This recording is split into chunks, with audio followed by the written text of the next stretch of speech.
Қайырлы кеш, құрметті оқырмандар. Гүлсара Ниязқызы, сәлеметсіз бе? Саламатсызба. Сізді көргеніме қуаныштымын. Жақсы, рахмет. Мен де қуаныштымын. Танысқаныма қуаныштымын сізбен. Мен де танысқаныма қуаныштымын. Бізге уақытыңызды бөліп, бізбен бірге эфирге шығуға келісім бергеніңізге көп рахмет. Құрметті оқырмандар, біздің бүгінгі тақырыбымыз бала тілі неге жай шығады? Бала тілі бал дейміз, иә? Бірақ сол балдай тәтті тілі қатарластарынан кеш қалып жатса даму жағынан, бұл ата-ананы қатты алаңдататын мәселе, иә? Статистикаға сүйенсек, қазіргі соңғы 10 жылда баланың тілінің дамуы мен проблемасы бар балалар саны 4 есеге артқан екен. Соның ішінде мына мектепке баратын, бірінші сыныпқа баратын балалардың ішінен бір сыныпта логопед көмегіне зәру балалар саны 1-2 болса бұрын, қазір 5-6-ға келіп қалыпты. Сондықтан бұл шынымен де қазіргі уақытта баланың тілі кеш дамиды ма? Оған қандай факторлар әсер етеді? Ол неліктен болады? Осы туралы біз қазір Гүлсара Ниязқызбен сөз қозғамақпыз. Гүлсара Ниязқызы ақтөбелік білікті маман, тәжірибелі маман, логопед-дефектолог, өзінің Logoland деп аталатын логопедиялық түзету орталығы бар. Сізге алғашқы сұрағым, ата-аналарға түсінікті болу үшін логопед пен дефектологтың айырмашылығы бар ма? Және осы мамандар, екі маман нені зерттейді, осы туралы толығырақ түсіндіріп айта кетсеңіз. Жақсы, рахмет көп. Шынымен де дұрыс айтасыз, өте өзекті бір сұрақ. Қазіргі таңда ата-аналар логопедті немесе дефектологтың рөлдерін шатастырып алып жатады. Енді бұл жерде логопед туралы айтатын болсақ, логопед дегеніміз ол врач емес, ол бір медицина саласында жасамас. Ата-аналар көбінесе солай шатастырып жатады. Логопед дегеніміз ол тілді түзететін педагог маман. Тек қана тілді түзететін педагог маман болып саналады. Ал енді дефектологқа келіп тоқтайтын болсақ, дефектолог дегеніміз ол баланың танымын, ойлау қабілетін, мысалы, қарапайым тілмен айтатын болсақ, ата-аналарға бұл жерде дефектолог дегеніміз ол баланы санауға, немесе жаңағы ұсақ, немесе жалпы моторикаларын, қолдарын дамытуға, және де баланы дамытуға арналып, яғни дамытуды дамытатын маман деп айтамыз. Ал логопед дегеніміз ол тек қана тілдің бұзылыстарымен жұмыс жасайтын маман. Енді түсінікті деп ойлаймын. Механикалық түрде, иә, көмектеседі балаға. Бұл жерде логопед тілдің механикалық түрде және классикалық түрде жұмыс жасайды. Логопед. Ал дефектолог дегеніміз ол тілмен айналысатын емес. Дефектолог дегеніміз ол баланың ойын, танымын қалыптастыратын маман. Бала тілінің кеш шығуына жалпы қандай факторлар әсер етуі мүмкін? Сол туралы айта кетсеңіз.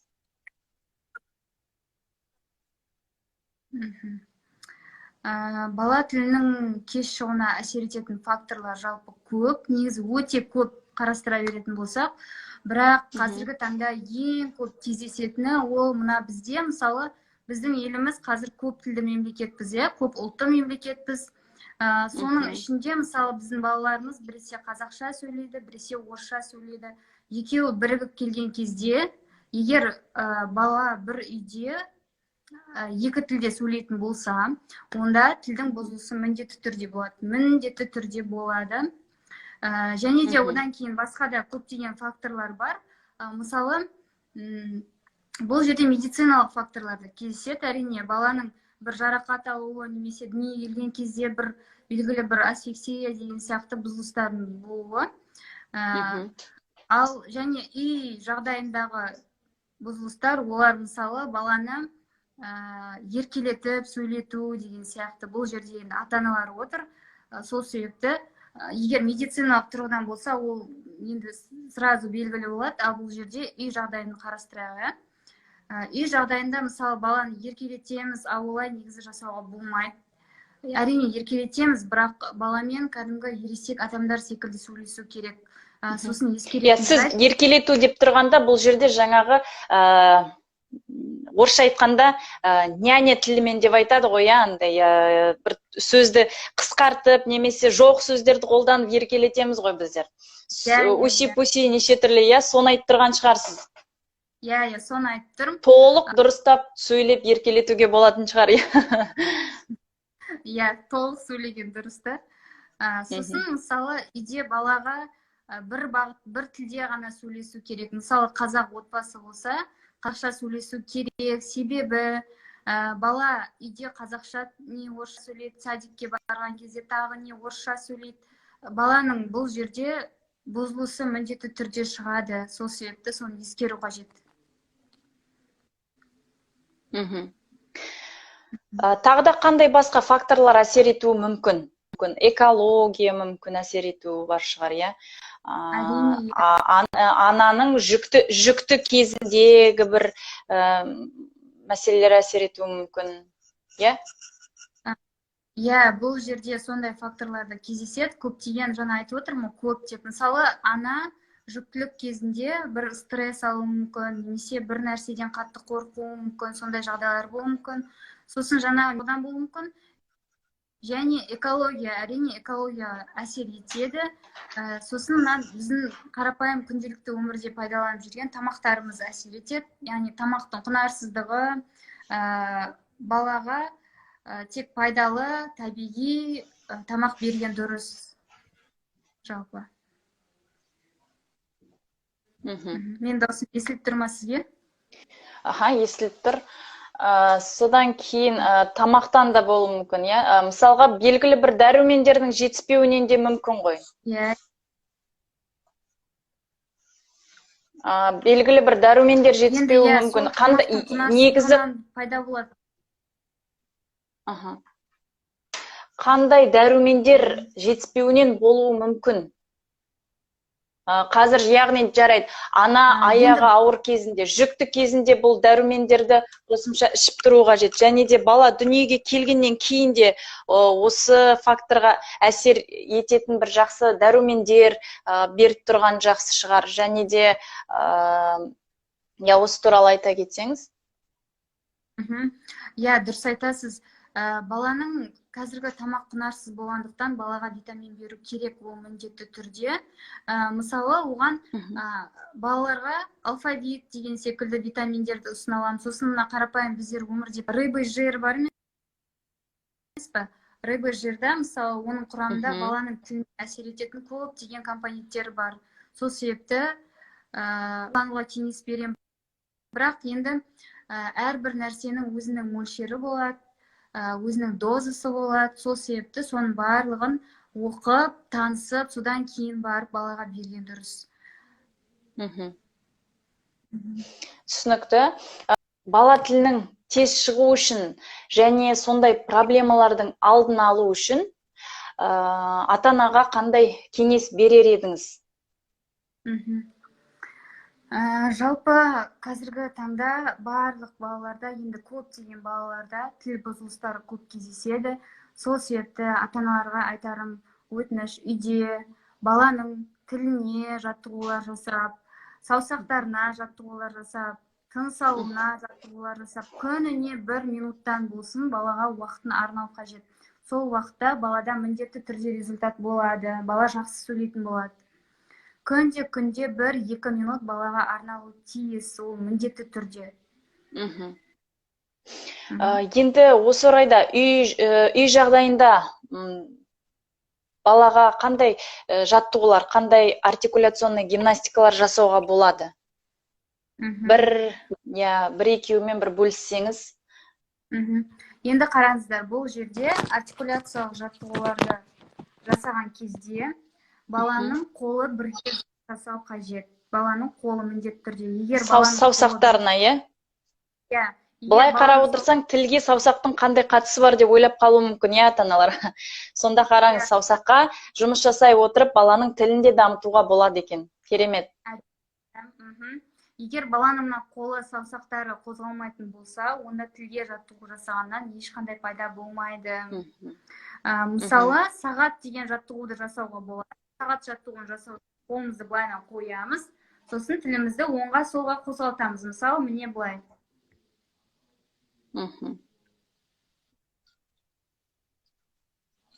Тамаша. Сағат деген, бұл жаттығу сағат деп аталады.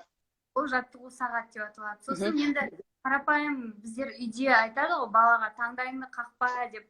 Негізі таңдайыңды қаққан бала, ол онда тұрған ештеме жоқ деп ойлаймын. Себебі бұл да артикуляциялық жаттығу. Себебі осы жаттығуды дұрыс жасаса бала, р, ш, барлық дыбысы дұрыс шығады балада. Мысалы, былай жасаймыз, қолымызды былайынан қойып, ат сияқты шабамыз деп, мысалы.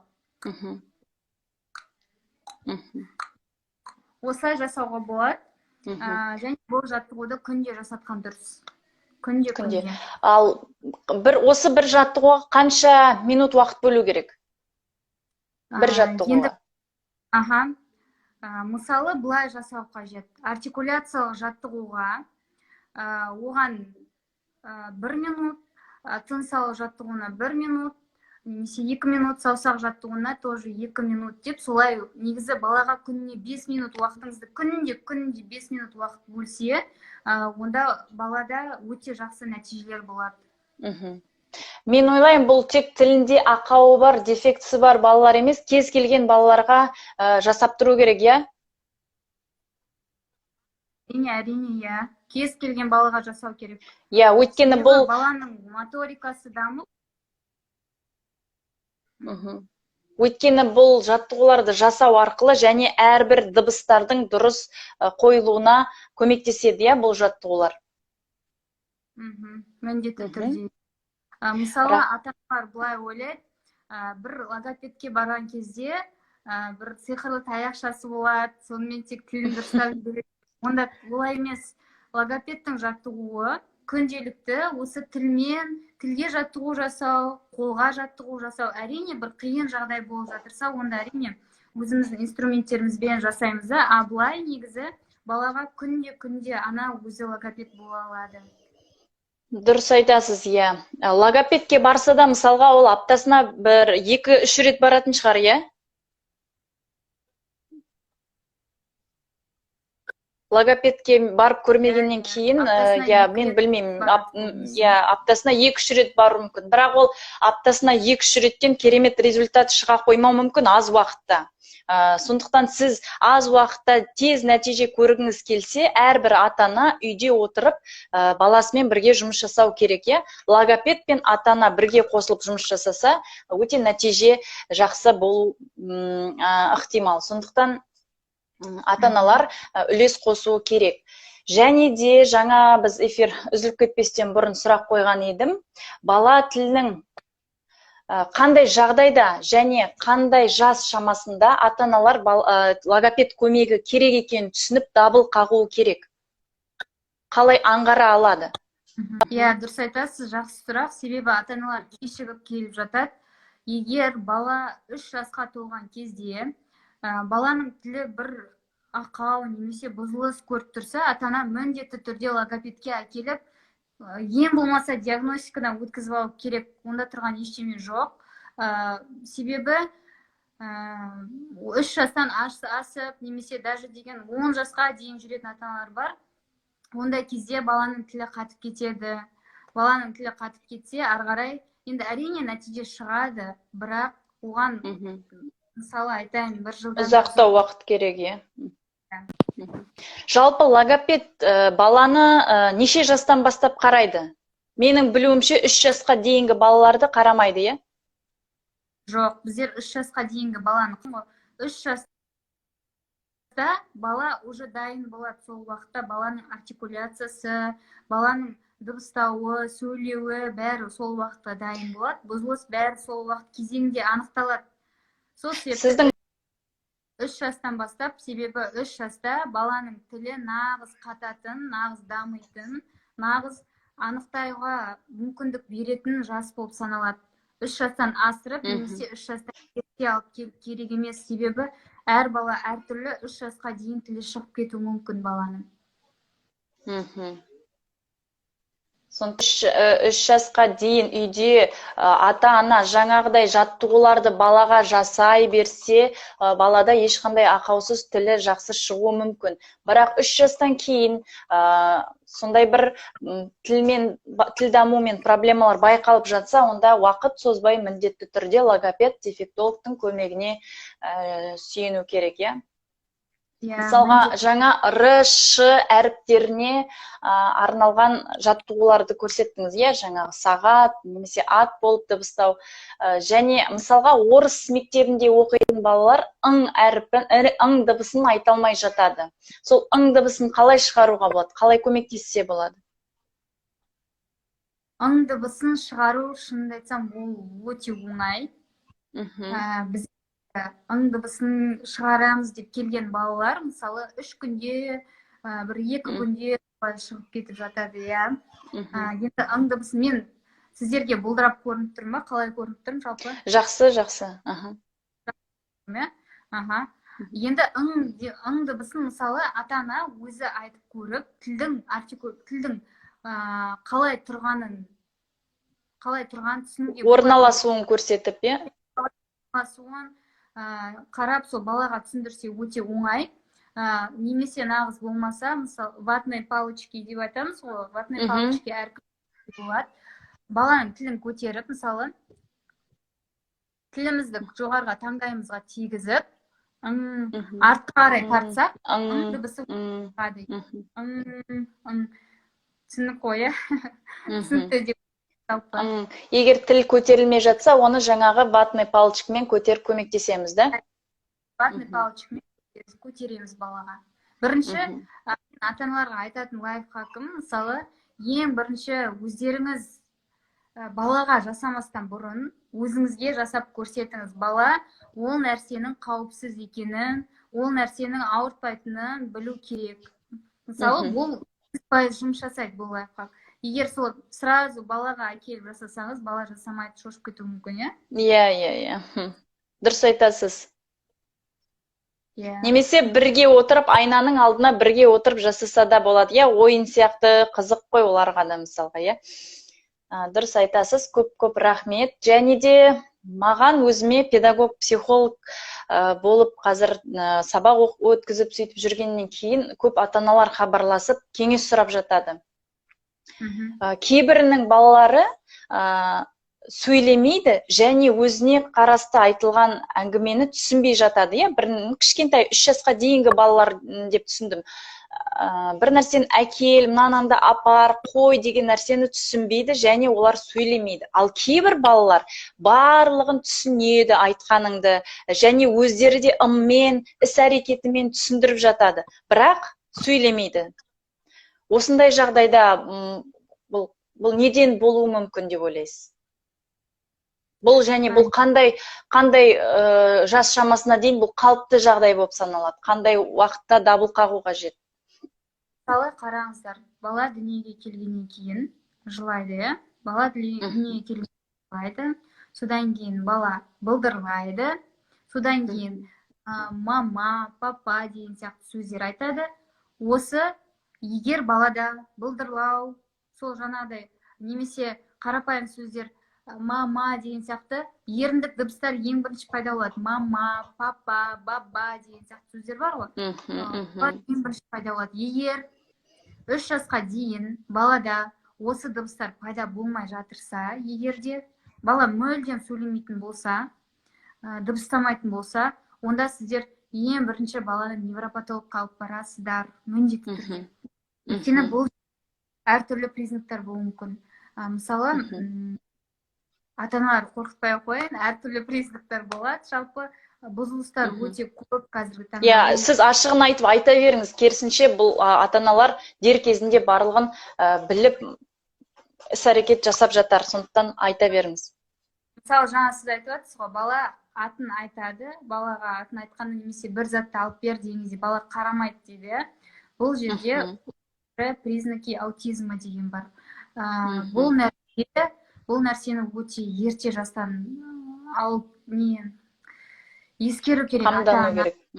Иә, ескеру керек. Себебі бұл ойнайтын нәрсе емес, бұл бар нәрсе, бұл өте көп таралған нәрсе. Сол себепті алдын алу керек. Мысалы, маған келіп жүрген балалардың ондай признактар өте көп кездеседі. Немесе моторная алалия дегеніміз бар. Бұл баланың мүлдем сөйлемеуі.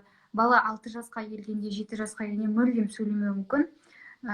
Соның барлығын алдын алу керек. Мен мысалы ата-аналарға айтарым, баланың әрбір жасындағы баланың дамуын қарап қадағалап отырып керек. Ол бала өздігінен өсіп кетпейді, өздігінен дамып кетпейді. Оған ана көмектесу керек. Мен мысалы қазір мастер-класс өткізіп жатырмын аналарға. Бұл мастер-класста баланың әрбір жасында қалай даму керек, қалай баламен үйде айналысу керек, соның бәрін жасайды.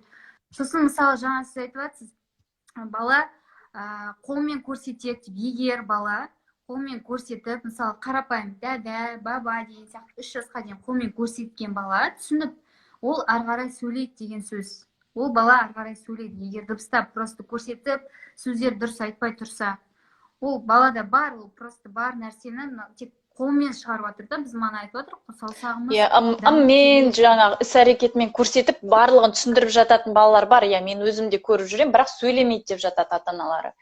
Ол балада барлық даму жағынан бәрі дұрыс, тек тіл ақауы бар, ондай балалардың міндетті түрде логопедке апару керек, апару керек. Міндетті түрде бала сөйлемейтін жағдайда ата-ана бұл жерде, бұрын мысалы біздерде мындай болды, папасына тартқан, атасына тартқан, солай шықты. Ол да кеш сөйлепті, жай сөйлепті деп па? Қуалау деген ондай нәрсе. Біздің осы қазақ халқының жіберетін өте көп бір еркеліктен сөйлемей жүр деп те айтып жатады ата-аналар. Еркелік өтіп кеткен, ертең қояды, жасы келгенде деп те айтып жататындарды естиміз. Өйтіп уақытты өткізіп алмау керек, 3 жасқа толды ма, сондайды көріп тұрсыз ба, міндетті түрде логопедке бару керек. Ал егер 3 жасқа дейін болса, балаңыздың жасы, онда міндетті түрде жаңағы Гүлсара Ниязқызы көрсеткендей жаттығуларды жасатып, үйде ойнатып отырып, саусақтарына жаттығулар жасатып, оған өзіңіз үйден көмектесе беріңіз. Мүмкін 3-ке толғаннан кейін сіздің балаңыз еркін сөйлеп кетуі де мүмкін. Және де ал мысалға жаңағыдай естімей, қарамай жатса, ол аутизм белгісі емес болса, мүмкін ол слухтан да болуы мүмкін ғой, мүмкін құлағында проблема бар болуы мүмкін ғой, Айтасыз, бұл жерде құлағында баланы тексерту керек. Себебі кейбір балаларда, мысалы, қарапайым ата-ана ойлауы мүмкін, ол бала естейді, айтқанын естейді деп айтуы мүмкін. Бірақ, мысалы, белгілі бір ара қашықтық болады. Баланың құлағын естейтін ара қашықтығы, естімейтін ара қашықтық болады. Мысалы, соны да ескеру керек. Әрине, бірінші баланы жалпы бала сөйлемей жатырған кезде барлық маманға тексерту керек қой, баланы дабыл қағу керек. Себебі ол олай отыруға болмайды, уақыт созуға болмайды. Қазіргі таңда енді фактор өте көп оған әсер етуші. Мектепке баратын балалардың жасын қозғайтын болсақ, мектепке баратын бала сөйлеп бару керек негізі, ойын ашық жеткізе білу керек, әрбір дыбысты дұрыс сөйлеу керек. Ал егер ондай болмай жатса, мектепке барғанда баланың тілінің кемістігін байқап, мына қатарластары, сыныптастары күлу мүмкін, мазақтау мүмкін, оған балада немесе мұғалімдер айту мүмкін, сен дұрыстап сөйлеп, дұрыстап айтшы, мен түсінбеймін деген сияқты. Соны естіген бұл балаға ауыр тиюі мүмкін, және баладан бұл комплекс пайда болуы мүмкін ғой. Ол баланың самооценкасының төмендеуіне әсер етеді. Сондықтан мен қазір бірдеңе айтсам, маған балалар күледі деп, ол бала өзінде замыкаться етіп, тұйықталып, тіпті сөйлеуден де бас тартуы мүмкін. Осындай балаларға және ата-аналарға қандай кеңес айтар едіңіз? Және балалардың сөздік қорын көбейтіп, оларды сөйлеуге, мотивировать етуге қандай кеңес айтасыз? Осыған бір толық тоқталсақ. Енді қараңыздар, бұл шынымен де бар нәрсе, комплекс деген нәрсе. Егер бала өзінің дұрыс сөйлемейтінін ұғынып, жаңа қоршаған айналасы барлығы балаға әсер ететін болса, онда бала одан ары қарай дамымай қалуы мүмкін. Енді бұл жерде ең бірінші, жаңа мен сіздерге айтып отырмын ғой, ана бала өміріндегі логопед те, психолог та, ол барлығы сол ана болып саналады. Бала, ана ең бірінші баланың өміріндегі комплекс тудырушы адам болып саналады. Себебі неге?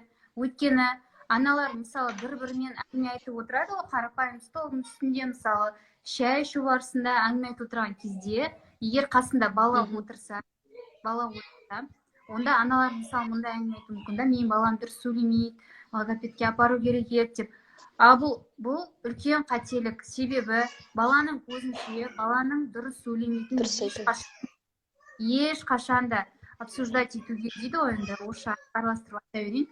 Дұрыс айта беріңіз. Ешқашанда. Сосын мысалы даже маған логопедке алып келген кезде мен баланы ойнатып жіберемін, баланың көңілі ауып кететіндей қылып, баланы алдандырып жіберемін. Себебі баланың көзінше біз егер осы проблеманы қозғайтын болсақ, ең бірінші балада комплекс сол жерден басталады. Ал егер үйде ата-анасы ескермей, баланың комплексі жоқ сияқты, әрине оны логопедке апару керек, бірақ оны баланың көзінше айтып, мен сен сөйлемей атқасын, осылай сені апарып жатырмын деген сияқты олай болмайды. Баланы алдандырып, баланың көңілін аулай білу керек та. Егер балада сол дұрыс айтасыз. Егер балада сол иммунитет жақсы қалыптасса анасының арқасында, одан кейін мектептегі айтқандары, ол бала оны елемейтін болады жаймен. Басында мүмкін, әрине болуы мүмкін, бірақ үйге келгенде мен жақсы сөйлеймін екенмін, маған ешкім естімейді екен, үйдегілер деген сияқты балада бір сондай жақсы көзқарас қалыптасу керек. Сол себепті ең бірінші анасы, әкесі, жалпы отбасысы қалыптастырады. Бұл жерде сол маңызды. Иә, дұрыс айтасыз. Баланың көзінше ондай әңгіме айтса, бала өзін басқалардан кем санап, менің бір ақауым бар екен, мен басқалардан төмен екенмін деп іштей өзінің самооценкасын түсіре береді, иә. Сондықтан бұл жерде енді бұл сұрақты түйіндей келе, ата-анадан артық балаға ешкімнің сөзі әсер етпейді. Сондықтан ата-ана бірінші баласының дұрыс екеніне, баласында бәрі жақсы екеніне сеніммен қарап, және баланы оған сендіре білу керек, иә? Сондықтан, егер сондай проблема болып жататын болса, күліп жататын болса, менің ойымша, баласында сондай бір тілде ақау бар баланың ата-анасы мектепке барған кезде мұғалімге де соны алдын ала ескертіп, соны қарап қоюын, балалардың жаңағы күлуін алдын алу қажет деп ойлаймын. Көрсеткім келіп отыр, мына жерде дайындап қойып едім. Дыхательная гимнастика деп атайды ғой. Иә, тыныс алу жаттығулары. Тыныс алу жаттығулары. Менде осындай құрылғылар бар еді, балаларды ойнататын. Қазір камераны кішкене төмендетейін. Бұл мынандай қақпа. Осындай довы бар, және осындай екі түтікшесі бар, трубочкасы. Бұны бейтіп қатарынан қойып, екі баланы да ойнатуға болады, ортаға допты қойып, балалар бір-біріне осы допты үрлейді. Немесе бір баланы да ойнатса болады, мұна қақпаға қойып, мұна допты ара қашықтыққа қойып, осы түтікшемен үріп, бала дем арқылы воротаға допты тегізу керек.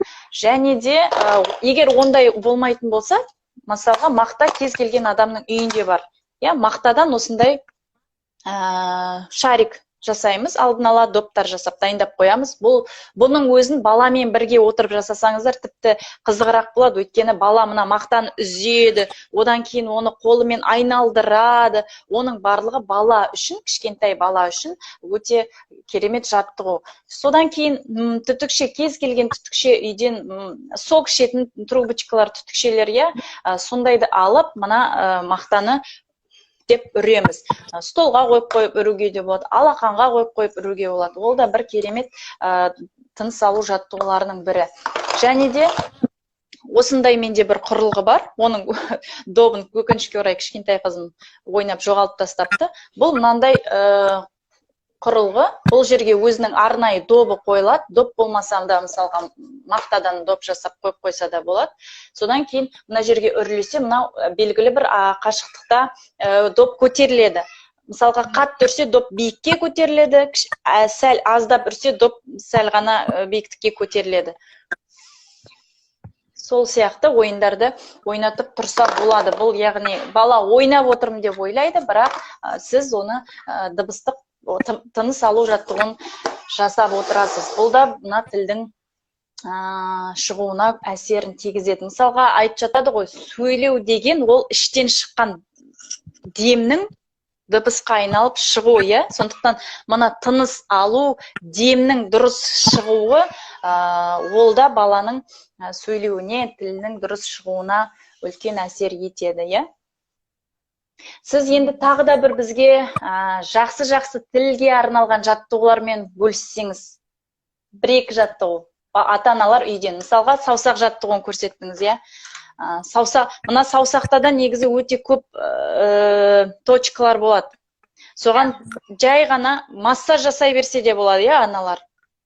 10 саусағымыз біздің 10 тіліміз болып саналады бұл жерде. Мысалы, жаңа ата-аналар айтады, мысалы, көбінесе сылтау деп айтайық, жасайтын ондай заттар жоқ деп сөйтіп айтып жатады. Мен жаңа қарапайым мысал айтып кетейін. Мысалы, тамақ пісіріп жатсаңыз, қамырды балаға беріп қойыңыз, бала тартсын, оны фигуралар жасасын, сосын, мысалы, соның барлығы жаттығу болып саналады. Бізде мынадай жаттығу бар, доп жаттығу деген. Доп, мысалы, тілімізбен бетімізді итереміз.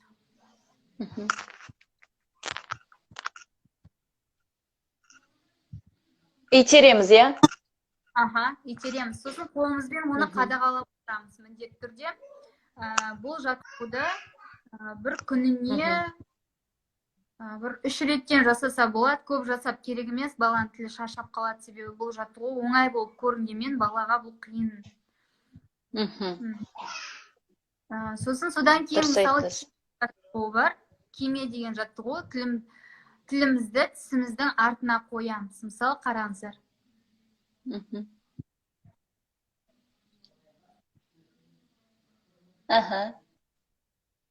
Енді бұл артикуляциялық жаттығу біздер не үшін жасаймыз? Бұл артикуляциялық арқылы біздер барлық дыбысты шығара аламыз. Мысалы, жаңағы мен сіздерге көрсеткен кеме жаттығу арқылы мен қарапайым мысалы сабақ барысында балаға дыбыс қойған кезде ешқандай құрал пайдаланбаймын. Зондтарды пайдаланамын, бірақ ол бір сондай бір нағыз керек болған жағдайда, бірақ көбінесе пайдаланбауға тырысамын, балалар қорқады, себебі қарапайым осы артикуляциядан кез келген дыбысты шығара аламын. Мысалы, сіздер де жасай аласыздар оны. Р дыбысы осылай шығады. Негізі осы келеді, осы жаттығу. Бұл Л дыбысына келеді, сосын Л. Өздеріңіз айтып қараңыздар. Л. Тіліміз, вот көрдіңіздер ме? Қарапайым. Мына сіздің... айта беріңіз. Бала бұл жерде тілдің қалай тұру керек екенін түсінбейді бала. Бұл жерде бала айта алмайды емес, кез келген бала айта алады. Тек бала түсінбей тұрда, ол қалай қою керек тілді, қалай қозғау керек деген соны түсіндіру керексіздер сіздер балаға.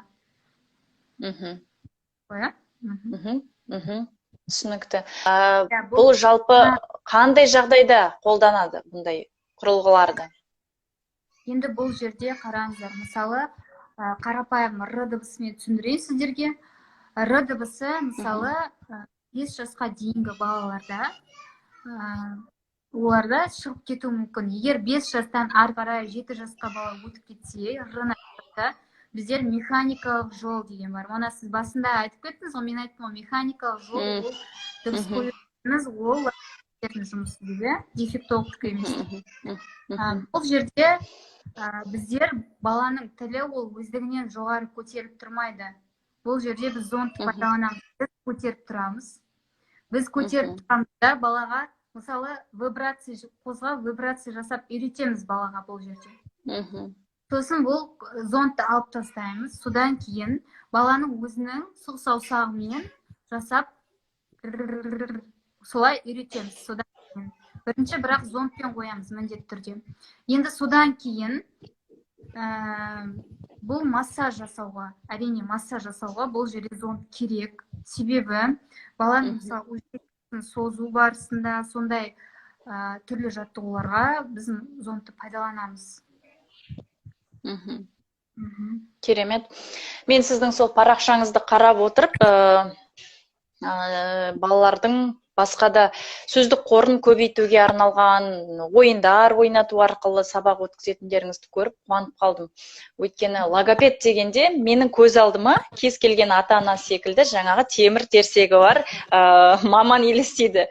Ол бала түгіл өзімізге де қорқынышты. Сондықтан ол баланы қорқытпай ма, ауыртпай ма, бала жылайды ғой енді, тіліне бір темірді тығып оған осындай массаж жасап жатқан, ол баланың тілін шығаруға көмектесіп жатқанымен онымен баланың ісі жоқ, иә. Сондықтан сіздердің мына атмосфера инстаграмнан мен көріп отырмын, керемет. Балалардың неше түрлі түсті ойындар бар. Тек қана мына сіздердің ойындарыңыз баланың сөздік қорын көбейтуге, иә, мына жан-жануарлардың атауларын үйрену, түстерді үйрену. Мен өте қатты көріп қуандым, сондай орталықтар бар екеніне. Сөздік қор аз болса, иә, қандай кеңес бересіз ата-аналарға? Мысалы, баланың сөздік қоры аз деп ата-аналар айтып жатады, иә. Бұл жерде оны не істейміз деп. Бұл жерде жаңағыдай, мысалы, күнде балаға күнде бір сөз жаттатқызу керек. Ең болмаса бір сөз. Мен ата-аналардан енді солай сұрайтын болдым. Ең болмаса бір сөз деп. Күніне бала бір немесе бір екі сөз үйрену керек. Содан дұрыс айтасыз. Қалып сөйлем құралады. Содан оқырмандардың назарына Гүлсара Ниязқызы мына өзінің парақшасында өз балаңа өзің логопед бол атты мастер-класс өткізіп тұрады екен. Сондықтан егер араларыңызда бұл осындай мастер-класс қажет болып жатса, сіздер эфирден соң Гүлсара Ниязқызының парақшасына өтіп, ол туралы толық мағлұмат алып қатыссаңыздар болады. Тұтықпа туралы айта кетсеңіз, бала неге тұтығады және оған қалай көмектессе болады? Жақсы, бұл жерде мен тұтықпаның ең алдымен пайда болу себебін айтып өтейін. Тұтықпа дейміз баланың тілінің тыртысуы. Баланың тілінің тыртысуы. Тұтықпа екі түрге бөлінеді. Ол бас сөздің басында тұтығу және екіншісі сөздің ортасында тұтығу. Мысалы, сөздің басында тұтығу, кітап деген сөзді кітап деп айту мүмкін, иә? Сосын кітап деп айту мүмкін. Екінші түрі. Енді қараңыздар. Бұл жаңағыдай бұның әсер пайда болу факторлары, яғни бұл көбінесе жүктілік кезінде пайда болады ата-анада. Жүктілік кезінде, мысалы, жүктілік кезінде анасы бір нәрседен қорқып кетуі мүмкін. Немесе сіздерге айтайын, балаға, анаға жүктілік кезінде қарапайым ұшық шығады деп айтады ғой, ұшық шығып кетеді, мысалы. Әртүрлі бір сондай нелер, гриппен ауырмаңыздар деп мысалы айтып жатады. Себебі оның барлығы балаға әсер етеді, тікелей міндетті түрде әсер етеді.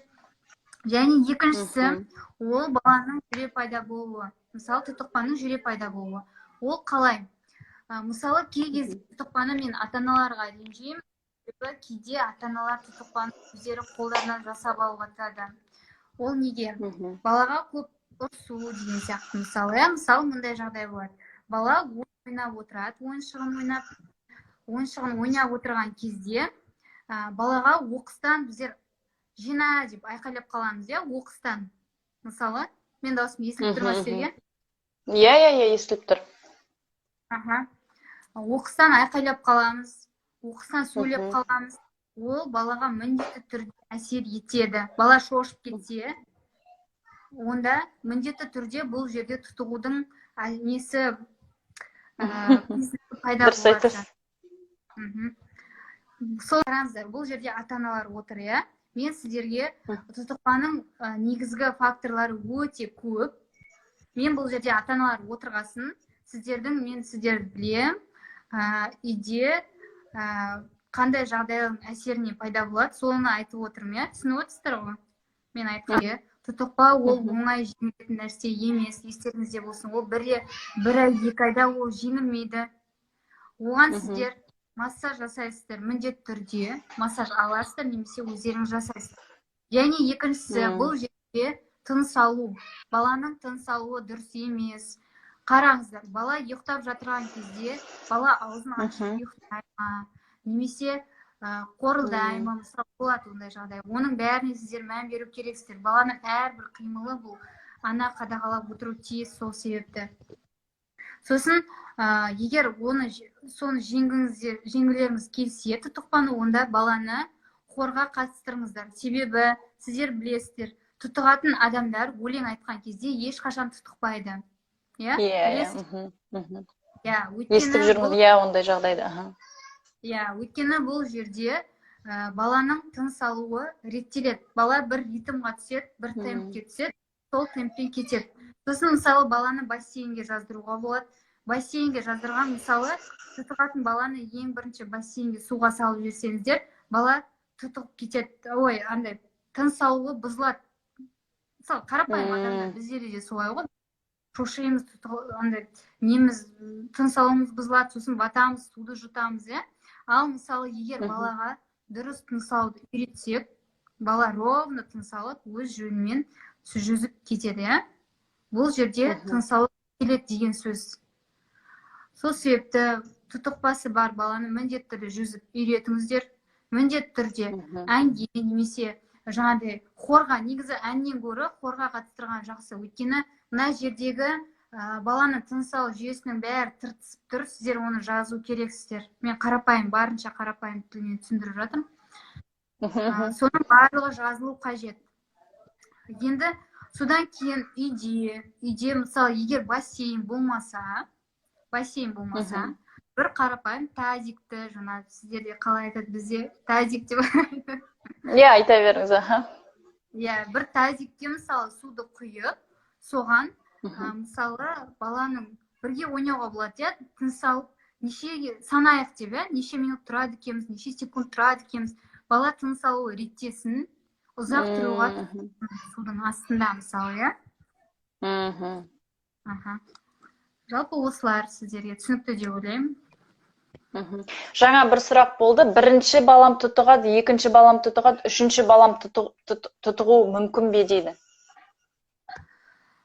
Бұл жерде егер екі балаңызда тұтықса, онда тұқым қуалау болады. Тұқым қуалау деген нәрсе болады. Мен сіздерге айтып тұрмын. Геной ма сонда? Сол себепті бұл нәрсені тұтықпаны ертерек жеңген дұрыс. Себебі тұтықпа ол жеңілмей бала бойында қалып қойса, ол генмен беріледі, Бірақ қараңыздар, Р дыбысын дұрыс айта алмайды, Ш дыбысын дұрыс айта алмайды деп айтады ғой. Мысалы айтады, мамасы да папасы да алмайды деп. Р дыбысы естеріңізде болсын, ешқашан да ол тұқым қуаламайды. Р дыбысын қоюға болады, мамасына да папасына да қоюға болады ол кісілердің.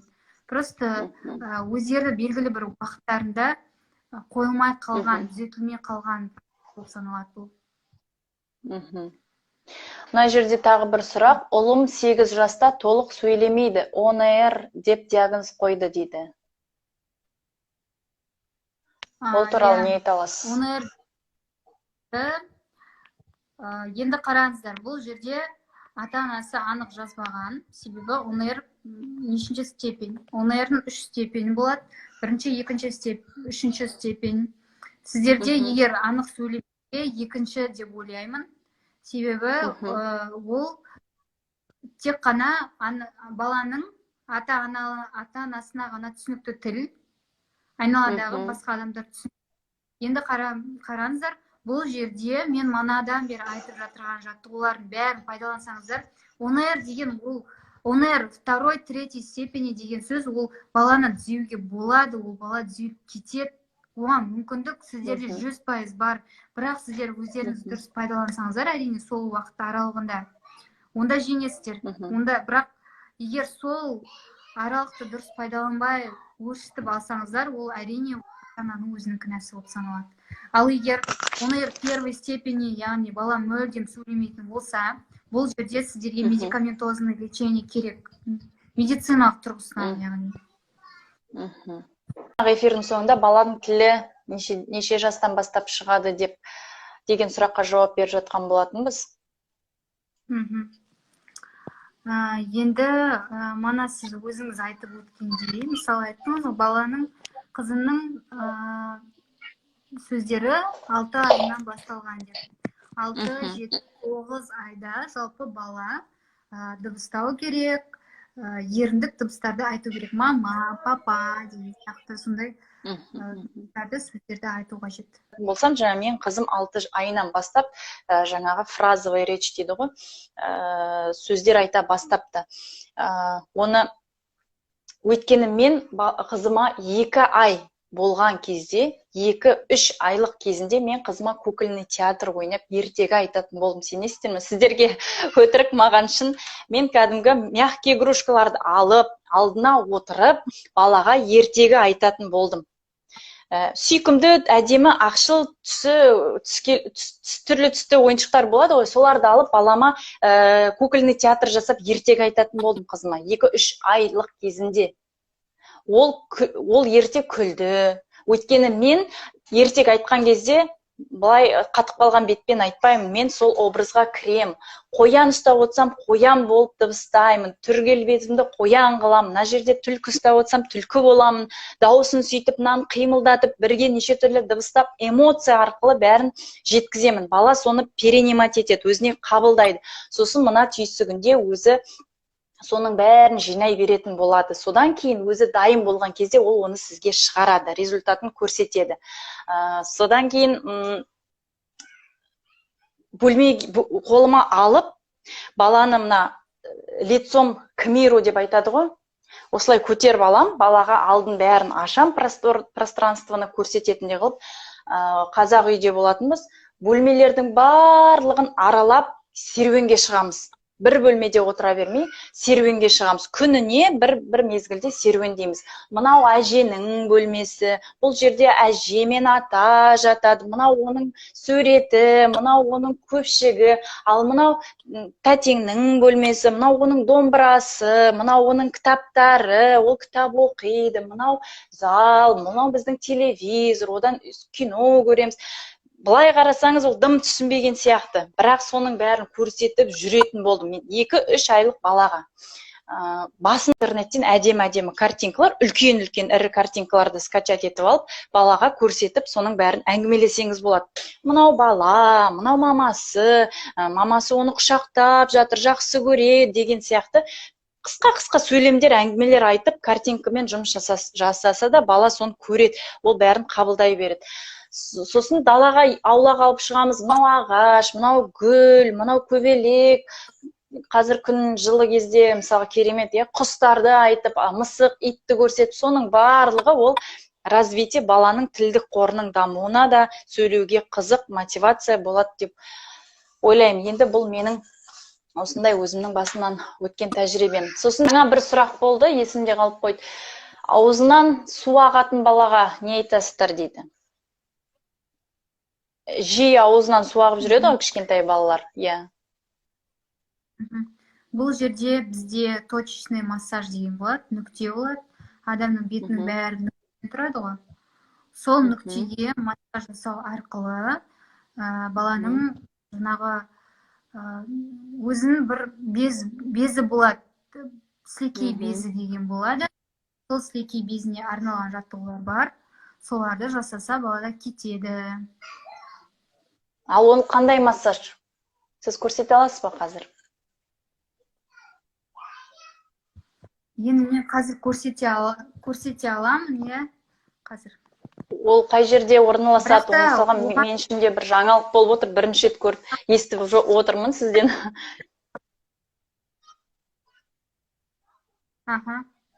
Ол бізде, мысалы деген, егер біздің анатомияны қарайтын болсақ, аузын, беттің анатомиясы болады, ол кезде бізде бездер болады. Бірақ мен негізі бездердің массаждарын көп көрсетпеймін, себебі ата-аналар артық қыламын деп тыртық қылып алуы мүмкін да бұл Аха. жерде. Сосын Иә, дұрыс өте айтасыз, ха. көп бөлініп кетіп жататын жағдайлар болады. Мысалы, точканы қатты басатын кездер болады. Мысалы, сіздер инемен мысалы массаж жасатқан кезде әрбір нүктеңізге кіреді ғой. Біздің қолымызға сол ата-ана күнде жасаймын деп оны мысалы онан сайын көп бөлінетіндей қылып алуы мүмкін. Ондай кездесу болады міндетті түрде. Себебі ата-ана ол маман емес қой, сол себепті қателесулер болады. Онда арнайы мамандарға апару керек, иә? Оны да логопедке апарса бола ма? Міндетті түрде болады, әрине. Су ағатын балаларды да логопедке апарады, иә? Аха. Сұрақ қойыпты. Қызым 12-де, тілі кеш шықты, әлі ойын толық айта алмайды, ойлау қабілеті төмен дейді. Бұл неден болуы мүмкін? Ойлау қабілеті төмен болса, бұл жерде тек тілдің проблемасы емес қой деп ойлаймын. Жасы нешеде деді? 12-де. Жақсы. Бұл жерде де солай. Мысалы, мен айтатын едім, ананың рөлі бала өмірінде өте мықты. Жеңемін деген ана кез келген нәрсені жеңіп шығады. Кез келген нәрсені. Сол себепті мейлі баланың жасы нешеде болса да, мен балам 12-ке келіпті, 15-ке келіпті деп тоқтап қалмайсыздар ғой. Бұл жерде күресу керек. Әрине, мен жаңағыдай айттым, күнде балаңызға көңіл бөлсеңіз, егер шынайы көңіл бөліп, мейіріммен күнде баламен еңбектенсеңіз, жемісін көресіз. Күнде ағашқа су құйып отырсаңыз, ағаш өседі ғой, ол түзу болып өседі. Күнде мысалы біздер жаттығуға, фитнеске барып, күнде жаттығу жасақ, ол көрінбейді ғой бізге. Біз күнде оны көрмейміз, ол нәрсенің нәтижесін. Бірақ бара-бара нәтиже болады. Нәтиже болмайтын нәрсе болмайды. Күнде еңбектенсе, сол себепті еңбектеніңіз, болады нәтиже. Дұрыс айтасыз. Енді мына жерде короткая уздечка дейді. Ондай проблеманы қалай алдын алса болады? Ол енді бұл туа біткен болады, иә? Иә, туа біткен болады, бірақ қараңыздар, негізі короткая уздечка маған ата-аналар келеді, кестірейік па, кестірмейміз ба деп. Бұл мынадай мәселе. Егер мен сіздерге қарапайым нәрсе айтайын, иә? Егер балаңыз, жаңағы мен айттым ғой, соқы не бар ғой, аттың шабысы, таңдай қағу, иә? Сол жаттығуды тақылдап жасап тұрса, онда балаңыздың уздечкасы нормально, оны қидырып керек емес. Егер аузын ашқанда прям уздечка көрініп тұрады, бала тілін тісінің деңгейінен жоғары көтере алмай тұрған жағдайда міндетті түрде кестіру. Онда тұрған ештеме жоқ. Кестіру керек, иә? Иә, бірақ кестіргеннен кейін міндетті түрде логопедке алып барасыздар. Себебі оны кестіргеннен пайда болмай қалуы мүмкін. Ата-аналар осыны ескермей жатады көбінесе. Жарайды, түсінікті болды, рахмет. Алалияны түзетуге рекомендация дейді. Енді алалияны сіздер бұл жерде мен айттым ғой, мана медикаментозны емдейсіздер, медикаментозны және де логопедтің көмегіне сіздер жүгінесіздер міндетті түрде. Логопедтің массажын аласыздар. Бұл жерде мүлдем алалия болған кезде мүлдем тоқтауға болмайды, жұмыс жасауды ешқашан тоқтатпаңыздар. Алалия дегеніміз ол баланың мүлдем сөйлемеуі, дыбыстауы, бірақ сөздердің болмауы, бұл кішкене қиындау жағдай. Сол себепті бұл жерде ешқашан тоқтауға болмайды, ата-аналарға айтарым. Бұл туа біткен диагноз болады ма? Ол әлде жүре бара болатын нәрсе ма? Жүре бара пайда болатын да факторлар болады ондай. Түсінікті. Сабаққа зейіні төмен дейді. Сабаққа зейіні төмен болса, мен өз тарапынан айтатын болсам, бұл жерде жаңағы витаминдердің, дәрумендердің жетіспеуінен болуы мүмкін. және де режим дұрыс емес болуы мүмкін. Ұйқысы қанбаған, дұрыс ұйқысы жеткілікті ұйықтамаған болса, енді бұл жерде балаңыздың возрастына да жасына қарау керек болады. Балаңыздың жасына сай, Google-дан да қарасаңыз болады. Әр баланың жасына сай ұйықтау сағаты бар. Соншалықты ұйықтап, ұйқысын қандырмаса, оның денсаулығы, зейіні барлығы нашарлай бастайды. Ерте тұру керек бала. Ерте тұрған баланың зейіні жақсы жұмыс жасайды. Сосын витамин, дәрумендердің жетіспеулігін қарау керексіз. Су, жидкость, суды мөлшеріне сай, өзінің возрастына сай, салмағына сай беріп тұру керексіз. Қадағалап, және де зейінді жақсартатын, памятті жақсартатын жаттығулар бар. Соларды жасап тұрсаңыз, бәрі жақсы болады. Ең бастысы сенім және дұға, тілек. Бұл жерде болуы мүмкін. Мысалы, мен даусым естіліп тұр ма сіздерге? Айта беріңіз, естіліп тұр. Мынадай мәселеде болуы мүмкін. Бала не себепті сабаққа зейін аудармайды? Мүмкін бала сабақты түсінбей қалған шығар. Мүмкін белгілі бір тақырыпты түсінген бала ары қарай оқуға ынтасы да барлығы да кетіп қалуы мүмкін. Сол себепті бұл жерде жаңағыдай ата-ананың қадағалауы басты маңызды. Дұрыс айтасыз. Сәлеметсіздер ме? Атасы да, папасы да жай сөйлеген. Балада солай сөйлеу мүмкін бе? Тұқым қуалаушылық бола ма дейді. Енді мен бұл тақырыпта айттым. Әрине, ондай болуы мүмкін, бірақ егер сондай нәрсе екен деп сіздер созып, баланы 4 жасқа, 5 жасқа дейін жүре берсеңіздер, ақыр соңында өздеріңіз опық жеп қалуларыңыз мүмкін. Әрине, бұл менің тарапымнан сіздерге қорқытқан емес, себебі ата-аналар қорқып кеткен шығар барлығы. Бұл қорқыту емес, бұл деген ескерту, бұл бар нәрсені алдын алу, онда тұрған ештеме жоқ. Алдын алған нәрсе сақтансаң сақтаймын дейді, сол себепті сақтанып жүріңіздер. Иә, шараларды қолданып жүру керек. Мысалға, жаңағы Гүлсара Ниязқызының көрсеткен жаттығуларын үй жағдайында кез келген ата-ана балаларына жасап тұру керек. Ол мысалға возрастқа, жас шамасына шектеу жоқ. Кез келген балаға жасата беруге болады. Оның ешқандай зияны жоқ. Сондықтан тіпті мына телеведущийлар, әншілер барлығы мына артикуляционный гимнастиканы жасап тұрады. Эфирге шығардың алдында жасайды. Міндетті түрде ол жасалу тиіс. Сондықтан бала 1-де болсын, 2-де болсын, возраст үлкен болсын, жасай беру керек. Бір көрсетіп берсеңіз, өзі жасайды. Естияр балалар, немесе кішкентай балалар болса, айна үлкен айнаның алдына бірге отырып, бірге жасап, ойнап, музыканы қосып қойып отырсаңыздар, балаға уақыт бөліп өте қызықты времяпровождение болар еді. Мысалы, артикуляциялық жаттығуды жасамайды, жылайды, истерика болады деп. Мысалы, бұл сіздің фантазияңызға байланысты. Чупа-чупс сатып алып келіңіз. Сатып алып келіңізде баламен бірге ойнаңыз. Мысалы, мына жеріне ой, мына жеріне ой, мына жеріне ой, сосын мысалы кейін алыңыз. Бұл тек қана соған арналған чупа-чупс болады, ол кез келген болмайтын нәрсе болмайды ешқашанда. Ой, болмайтын нәрсе деген болмайды, ол бәрі болады, бәрін жасауға болады. Подход жасай білу керек, Сұрақ қойыпты, менің қызым 5 жаста дейді, тілін көп шығарады дейді. Оған не істеу керек, массаж жасау керек пе дейді. Бұл жерде мен баланы көрмегендіктен нақты айта алмаймын, себебі баланың тілі үлкен болуы мүмкін. Көлемнен ондай болады, баланың тілі үлкен болуы мүмкін, солай деп ойлаймын. Егер баланың тілі үлкен болмаса, онда логопедке апарыңыз, міндетті түрде. Или болмаса бұл қалыптасып кеткен привычка дейді ғой.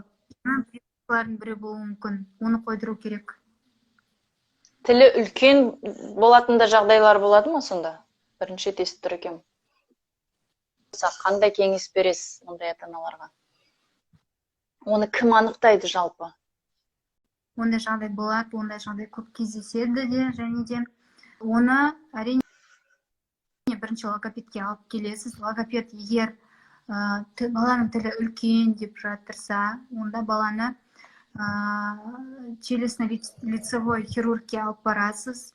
Ол жерде белгісіз, мүмкін баланың жағы дұрыс орналаспаған шығар, немесе стоматологқа барып көрсетесіздер. Жақтың орналасуы да тілдің орналасуына әсер етеді. Түсінікті болды. Жаңа уздечка туралы айтып жатыр, кестірдім дейді, бірақ логопедке апармадым. Қазір қызым Р, К, Ш дыбыстарын дұрыс айта алмайды дейді. Логопедке апарыңыз. Себебі бала уздечканы кескеннен кейін оны көтеріп, онымен дұрыс жұмыс жасау керек екенін түсінбей жатыр әлі. Міне, бала тілі кеш шықса, оның дамуында да артта қалу бола ма дейді. Жоқ, олай емес, қателеспеңіздер, олай емес, жоқ. Баланың тілі кеш шыққанмен баланың ақыл ойы қалыпты болуы мүмкін. Ол олай болмайды, олай рассуждать етуге. Ата-аналарға осындай логопедтің жұмысының қалай болатынын, жалпы логопед туралы түсініктерін дұрыс жағынан қалыптастырсам деген менің мақсатым да басты ең бірінші. Себебі кез келген ана ол бәрі бола алады баланың өмірінде, логопед те бола алады. Дұрыс айтасың. Меніңше кез келген ата-ана, кез келген ана енді әкелер көп айналыса бермейді ғой. Кез келген ана үшін бұндай ақпараттар білуге міндетті деп ойлаймын, кез келген ана. Сондықтан сіздер Гүлсара Ниязқызының мастер-классынан өтіңіздер, өйткені білсеңіз бұл ақпаратты сіз балаңызға көмектесе аласыз. Неғұрлым ертерек білсеңіз, соғұрлым сізге жақсы болады, балаңызға жақсы болады. Қызы біздің ақтөбелік маман. Бірақ сіз мастер-классты Қазақстанның қай қаласында отырсаңыз да ала аласыз, үй жағдайында отырып балаңызбен жұмыс жасай аласыз. Сондықтан ал егер сізге бір арнайы массаж түрі керек болып солай жасайтын болса, онда Атырау қаласынан іздеуге тура келеді. Гүлсара Ниязқыз, сіз мүмкін Атырауда өзіңіздің білетін жақсы тәжірибелі логопед дефектологтар танитын шығарсыз, мүмкін коллегаларыңыз бар шығар Атырау қаласынан. Иә, танимын. Маған жазсын, жекеме жазыңыз. Сіз айтасыз, рахмет. Мен де қоса кетейін осы орайда. Сосын мына ұзақ, біраз жасқа дейін еміздік еметін балаларды көріп жатамыз. Немесе пустышка емет, соска, орысша айтқанда, немесе жаңа бутылочкамен біраз жасқа дейін сүт еміп, су еміп, шай ішіп, бутылочкамен көп еміздік еметін балалар бар, ол да менің ойымша осыған кері әсерін тигізетін сияқты. Мен жақында бір ақпарат оқыдым, сіздің айтқаныңыздай, көп ата-аналар турап беріп, үзіп беріп, пюре қылып, езіп беріп жатады. Баланың мына тістерін жұмыс жасамайды, мына жердегі шайнайтын мышцалары жұмыс жасамайды, жұтып, бала осылай өзінің возрастына сай жаттығуларды жасамай жатады. Тамақ жеудің өзі мына артикуляционный гимнастикаға жатады. Бұрынғы кездегі балалар сөйлемей, тілі жай шығады деген проблемалар болмаған сияқты. Соңғы жылда кеңінен етек алған проблеманың бірі ғой. Бұрынғы кездегі балалар тастай құрт соратын еді дейді, құрт жеп жүретін еді дейді. Аузы жаңа сіз айтқандай чупа-чуп сияқтының орнына құрт, ұртына ауыстырып құрт жейді. Одан кейін сүйек мүжейді.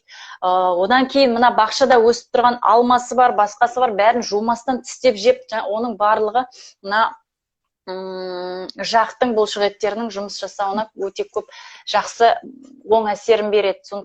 Қолынан соратын балалар бар ғой, ондай балалардың тері бұзылады. Прогения, прогнития деген бар, бізде қазір уже келіп жатыр маған сондай балалар. Оның қолын сорғанның кесірінен бала ұйықтап жатырған кезде қолын сорып жатса, баланың тісі өзгереді, тісінің құрылысы өзгереді, естеріңізде болсын. Саусағын еміп жүретін балаларда жиі кездесіп жатамыз. Жаңа агрессивный бала ашу сөйтіп өз-өзін басады деп ата-аналар оған рұқсат береді. Сонда ол өте зиян болып тұрған. Біраз мағлұматпен бөліскен сияқтымыз, сұрақтарының барлығына жауап берген сияқтымыз. Егер сұрақтарыңызды көрмей қалып жатсақ, кейбір сұрақтарыңызға жауап алмай қалып жатсаңыздар, посттың астына жазсаңыздар болады, Гүлсара Ниязқызының өзіне жеке жазсаңыздар болады, міндетті түрде біз жауап береміз. Бізбен бірге болғандарыңызға, соңына дейін тыңдағандарыңызға көп рахмет. Гүлсара Ниязқызы, сізге көп рахмет. Жұмысыңыз жемісті болсын. Көптеген 200-ден астам баланы емдеп шығарыпсыз, иә? Осындай алдыңызға келген балалардың барлығы тез сауығып, тез сөйлеп кетсін. Ата-аналардың, балалардың алғысын алып жүре беріңіз, аман жүріңіз. Сіз сияқты білікті, жақсы мамандарымыз көп болсын. Аман жүріңіз, деніңізге саулық тілейміз. Көп рахмет. Осындай маған да мүмкіндік бергеніңізге, мен көрермендерге көп рахмет, сіздерге көмегі тиді деп ойлаймын. Сіздің де жұмысыңызға жеміс тілеймін. Алдағы Рахмет. Мен де қарайтын боламын мамандар келген кезде, себебі өте жақсы проект бұл сіздің жасап отырғаныңыз. Рахмет, сізге де көп табыстар. Рахмет. Эфирімізді аяқтайық.